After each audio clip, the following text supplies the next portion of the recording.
America నుండి ఇండియాకి డబ్బులు పంపాలంటే ఇప్పటికీ ఆ పాత పద్ధతులేనా? అందుకే వచ్చేసింది మైపర్సు. Download now.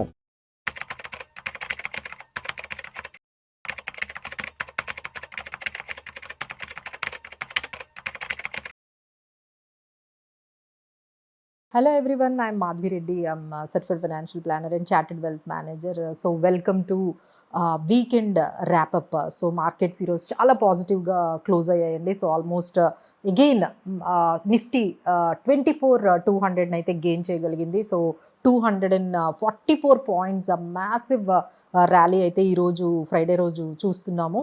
అండ్ అలానే మనకి సెన్సెక్స్ కూడా 827 పాయింట్స్తో 77,569 దగ్గర క్లోజ్ అయింది. సో ఇంత మనకి అంటే ఈవెందో అంటే అక్కడ మనకి ఒకవైపు యుఎస్ ఇరాన్ టెన్షన్స్ అనేవి అవగానే మార్కెట్స్ ఒక టైంలో మనం చూసుకున్నట్లయితే 24,000 కూడా బ్రేక్ అయ్యి నెగిటివ్గా వెళ్ళిపోయిన మార్కెట్స్ ఒక్కసారిగా పాజిటివ్గా రావడానికి మెయిన్ రీజన్స్ ఏంటంటే మనకి ఆయిల్ అనేది మళ్ళీ $76కి వచ్చింది. అలానే మళ్ళీ ఇవి కొంచెం మార్కెట్ ఏదైతే యుఎస్ ఇరాన్ టెన్షన్స్ ఏవైతే ఉన్నాయో అవి కొంచెం నెగ్లెక్ట్ చేసినట్టుగా మార్కెట్స్ అయితే దాన్ని ఇగ్నోర్ చేసినట్టుగా కనిపిస్తుందండి. So it has become so normal now.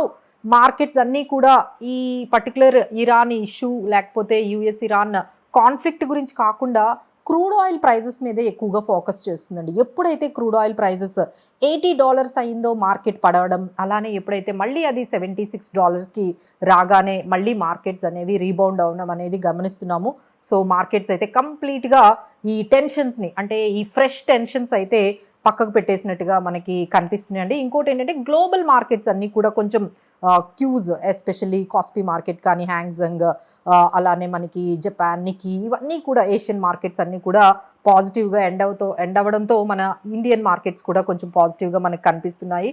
అలానే ఎఫ్ఐఐస్ బయింగ్ కూడా ఓవరాల్గా అంటే జూలై 1 నుంచి జూలై 6 అంటే ఈ ఒక 6-4 అంటే 5-6 సెషన్స్ నుంచి చూసుకుంటే దాదాపుగా 8,280 crores బయింగ్ అనేది జరిగిందని. అంటే సెల్ చేస్తున్న చాలా తక్కువ అమౌంట్తో సెల్ చేస్తున్నారు, బట్ బయింగ్ అయితే కన్సిస్టెంట్గా వస్తుంది. అది కూడా మన ఇండియన్ మార్కెట్స్కి ఒక ఫ్రెష్ న్యూస్గా కనిపిస్తుంది. అంటే సెల్లింగ్ ప్రెషర్ ఒకవైపు తగ్గింది, బయింగ్ అనేది కొంచెం సెల్లింగ్ కన్నా బయింగ్ అనేది చాలా ఎక్కువగా కనిపించడంతో అది కూడా మన మార్కెట్స్కి చాలా పాజిటివ్గా అనిపిస్తుందండి.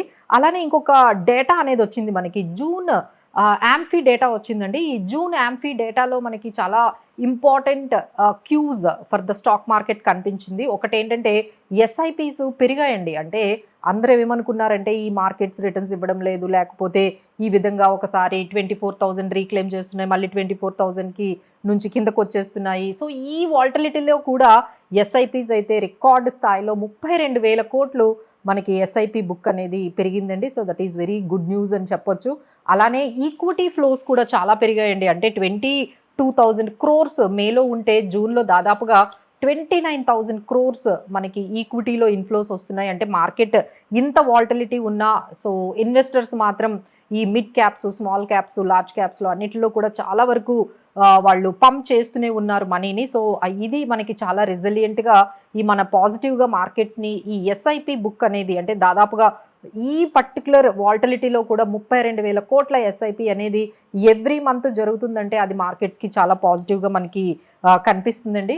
బట్ మేజర్ అటెన్షన్ అంతా కూడా టీసీఎస్ తీసుకెళ్ళిపోయింది. So TCS has started with అంటే మన ఈ కార్పొరేట్ రిజల్ట్ సీజన్ని టీసీఎస్తో స్టార్ట్ చేశారు.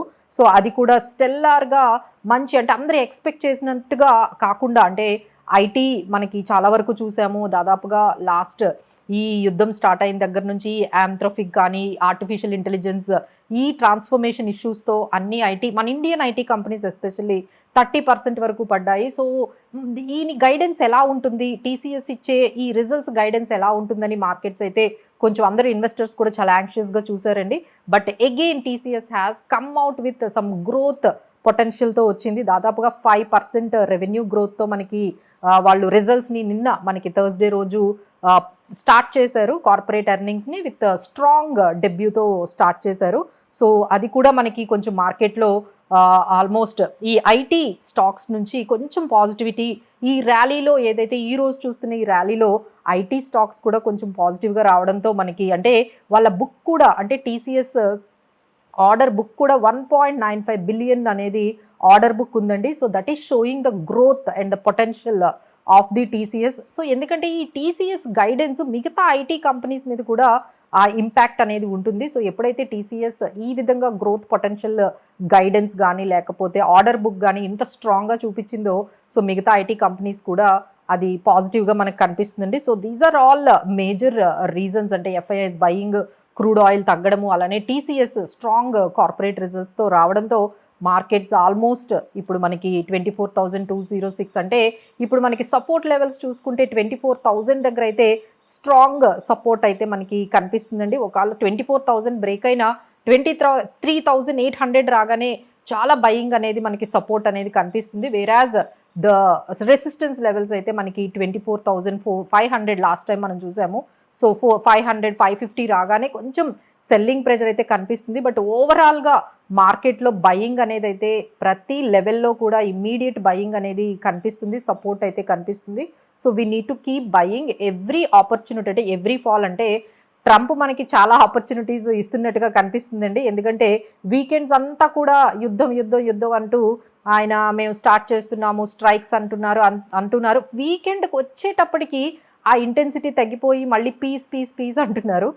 సో పీస్ డీలు, అగ్రిమెంట్స్ అన్నీ కూడా వీకెండ్ రాగానే ఆయన పీస్ గురించి, అగ్రిమెంట్స్ గురించి మాట్లాడుతున్నారు. ఇక మండే స్టార్ట్ అవ్వగానే ఆయన మళ్ళీ స్ట్రైక్స్ అని ఇవన్నీ. సో ఇదంతా కూడా మార్కెట్స్ గమనిస్తూ ఉన్నాయండి. So finally markets have ignored this product, అంటే this kind of statements. So ఇప్పుడు అంతా కూడా మన ఇండియన్ మార్కెట్స్ ఎస్పెషల్లీ చూసేది ఒకటేనండి, that is crude oil prices. But not at all giving any kind of importance to the US Iran issue. ఏమవుతుంది, వాళ్ళ మధ్య ఎలాంటి స్ట్రైక్స్ జరుగుతున్నాయనే వాటి గురించి అయితే మార్కెట్ అయితే ఖచ్చితంగా పక్కన పెట్టేసిందని మనం చెప్పొచ్చు.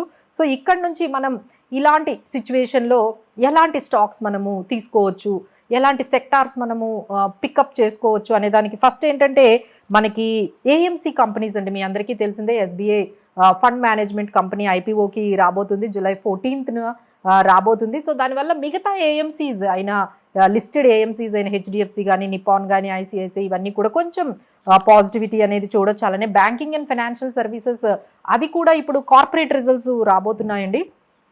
సో ఈ కార్పొరేట్ రిజల్ట్స్లో కూడా బ్యాంకింగ్ అండ్ ఫైనాన్స్ అనేది ఎస్పెషల్లీ ప్రైవేట్ కంపెనీస్ కొంచెం మంచి గ్రోత్ అనేది చూపించే అవకాశం కనిపిస్తుంది. కాబట్టి మీరు బ్యాంకింగ్ అండ్ ఫైనాన్సెస్ సర్వీసెస్ ఈ సెక్టార్ మీద కూడా మీరు కాన్సన్ట్రేట్ చేయొచ్చు. అలానే డిఫెన్స్ లైక్ హెచ్ఏఎల్ కానీ, బిఈఎల్ ఇలాంటి defence sectors and health care and pharma, IT కొంచెం మోడరేట్గానే ఉందండి ఇప్పుడు. బట్ లాంగ్ టర్మ్గా మీరు ఏమైనా ఐటీలోకి కొంచెం ఎంటర్ అవ్వాలి అంటే now you slowly can invest in to the IT companies. కొంచెం వాళ్ళ గ్రోత్ పొటెన్షియల్ కానీ ఈ Q1 ఏవైతే క్వార్టర్లీ రిజల్ట్స్ అప్డేట్ చూసుకుంటూ మీరు ఏమైనా ఐటీలో లాంగ్ టర్మ్ వ్యూతో ఎంటర్ అవ్వాలి అంటే so this is the right time అని మనం చెప్పొచ్చు. అలానే క్యాపిటల్ గూడ్స్, ఇన్ఫ్రాస్ట్రక్చర్ స్పేస్ కూడా, ఎల్ఎన్టీ ఇవన్నీ కూడా మనకి పాజిటివ్గా కనిపిస్తున్నాయండి. సో నెక్స్ట్ వీక్ అయితే మళ్ళీ మనం చూస్తున్నట్లయితే ఎస్పెషల్లీ మొత్తం ఫోకస్ అంతా కూడా కార్పొరేట్ రిజల్ట్స్ మీదే ఉంటుందండి. సో నెక్స్ట్ మనకి ఈ రోజు కానీ, రేపు కానీ, ఈ వీకెండ్లో మంచి కొన్ని పెద్ద కంపెనీసే కార్పొరేట్ రిజల్ట్స్ని అనౌన్స్ చేయబోతున్నాయి. అందులో మనకి చూసుకున్నట్లయితే ఇండియన్ బ్యాంక్ ఒకటి ఉంది, LNT finance, bank of Maharashtra, అలానే మనకి జస్ట్ డయల్, డీమార్ట్ ఇవన్నీ కూడా మనకి ఈ కార్పొరేట్ రిజల్ట్స్ అనేవి మన నెక్స్ట్ ఫ్యూ డేస్లో 1-2 డేస్లో మనకి రాబోతున్నాయి. సో ఈ మార్కెట్ని ఇక్కడ నుంచి 25,000 లెవెల్కి, 24,400, 500 లెవెల్స్కి తీసుకెళ్ళాలి అంటే స్ట్రాంగ్ కార్పొరేట్ రిజల్ట్స్ కానీ వచ్చినట్లయితే definitely it can take it అండి. But only provided the crude oil prices అయితే మనకి $72, $73 ఈ రేంజ్లో కానీ ఉన్నట్లయితే it is going to be very positive. ఒకవైపు ఏమో మనకి రూపీ కూడా చాలా పాజిటివ్గా 95.25 అండి, అది కూడా 94 కానీ వచ్చినట్లయితే ఇంకా మన మార్కెట్స్కి చాలా పాజిటివ్ అవుతుంది. సో మార్కెట్లో ఈ విధంగా మనకి రూపీ కూడా చాలా స్ట్రాంగ్గా, అలానే మనకి ఎగెనిస్ట్ క్రూడ్ ఆయిల్ కూడా $72-73 విత్ కార్పొరేట్ పాజిటివ్ రిజల్ట్స్ కానీ ఉన్నట్లయితే we can surely see in the next వీక్లోనే మనము కొంచెం పాజిటివ్గా మార్కెట్స్ చూడొచ్చండి. But anyhow we can't say about the Trump. ఈ ట్రంప్ ఎప్పుడు ఏం చేస్తారో తెలియదు కాబట్టి సో అదొక్కటే కాషియస్గా మనము వాచ్ చేస్తూ ఉండాలి. Apart from that everything is positive for the next వీక్లో అయితే మనకి ఈ కార్పొరేట్ రిజల్ట్స్, మిక్స్డ్ రిజల్ట్స్ కానీ, పాజిటివ్ రిజల్ట్స్ ఏమొస్తాయో దాన్ని బట్టి మనకి స్టాక్ స్పెసిఫిక్గా సెక్టార్ స్పెసిఫిక్గా మార్కెట్స్ అయితే ట్రెండ్ ఉంటుందండి. So thank you so much for watching.